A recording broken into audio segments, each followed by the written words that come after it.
Welcome to your first chess lesson. If you complete all of the lessons presented here, you'll learn everything you need to play a game of chess. Of course, there's a lot more to know about tactics and strategy. Those topics are covered in more advanced lessons. We'll start your lessons by taking a look at the chessboard. The chessboard is made up of 64 squares, in a pattern of 8 by 8, alternating black and white, or dark and light in color. When playing a game, the board must always be turned so there's a light square in the lower right-hand corner. The saying, light on right, will help you remember this. The vertical columns on the chessboard are called files. You might remember this by thinking about a vertical file cabinet. Note that each file is called by a letter.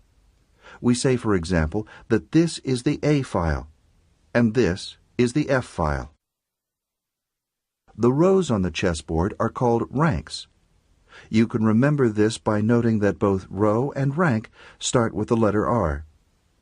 Note that each rank is called by a number.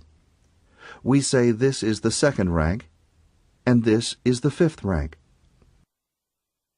Each square on the board has a name arrived at by putting together its file position and its rank position.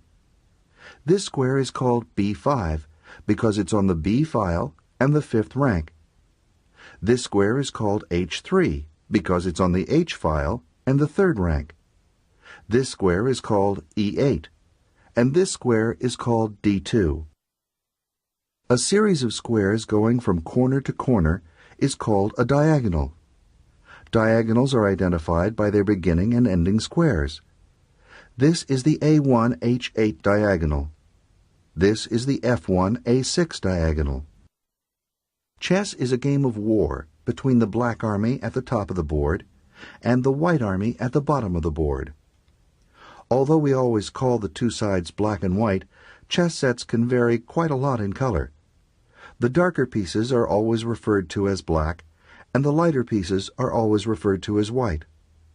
Now let's put the chess pieces on the board. Standing solidly at the four corners of the board are the rooks, looking like the castle towers they represent. Next to each rook, galloping into the castle, are the four knights, which usually resemble horses. In the center stand the king and his queen. Note that the white queen always starts the game on a light square, and the black queen always starts on a dark square. An easy way to remember this is by saying queen on color, or the dress matches the shoes. The left and right sides of the board are named for the starting positions of the king and queen. This is called the king side, and this is called the queen side. Next to the king and queen go their trusted advisors, the bishops. And finally, in front of each of these pieces stand the pawns, the foot soldiers of the army. The board is now ready for a chess game to begin. The player with the white pieces always moves first in a game of chess. Each player moves one piece per turn. In the next lessons, you'll learn more about each of the 5 different chess pieces and pawns, how they move, and how they capture.